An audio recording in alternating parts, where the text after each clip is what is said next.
according to my code, I came up with a lot of careers, and some of them were human resource specialist, personnel recruiter, and management position in various fields. And many years ago, people would not even thought about as a career choice.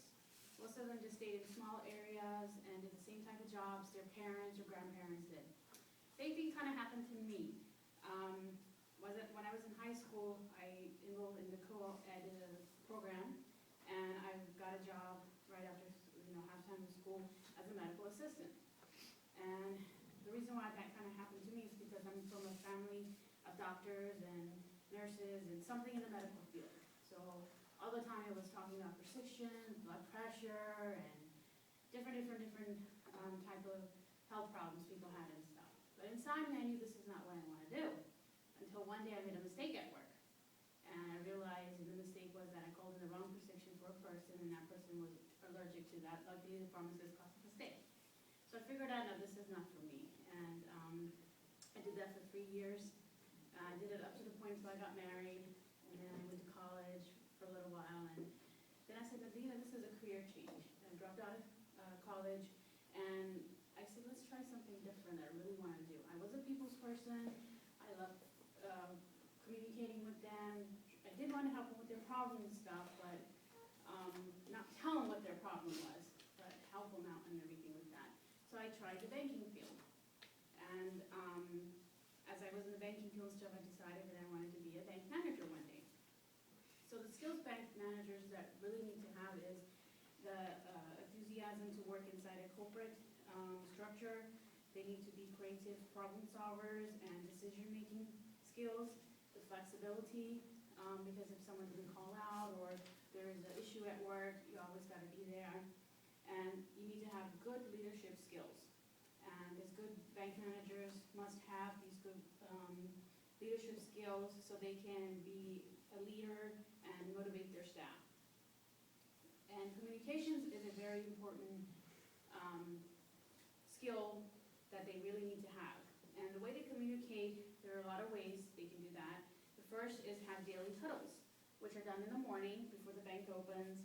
It keeps the staff up to date on their sales goals, what the branch is doing as a whole, and keeps them up to date on day-to-day activities.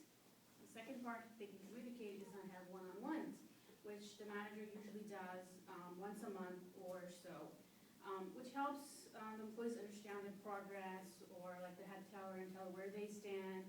If they have any issues, they can discuss that with the manager at that time. It also helps the employee determine whether they have future growth in the company or not, and it also helps them make a special bond between each other.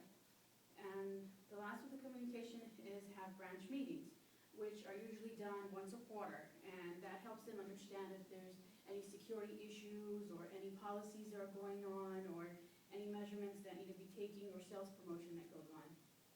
The education that you need for it is either could be a certification. The American Banker Association offers certificate programs.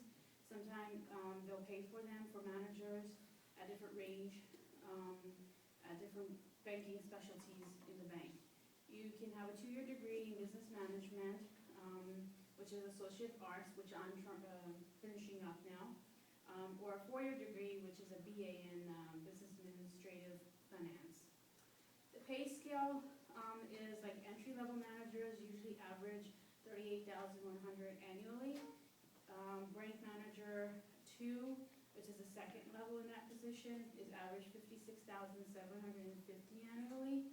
And a VIP branch manager, which is associate vice president, that's the highest a branch level can go.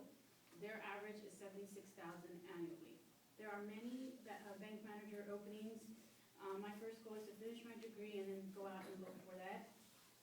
I enjoy and what I want to do is that and be successful in that field.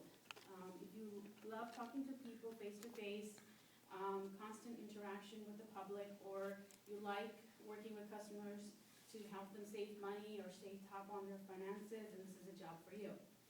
I worked my way through.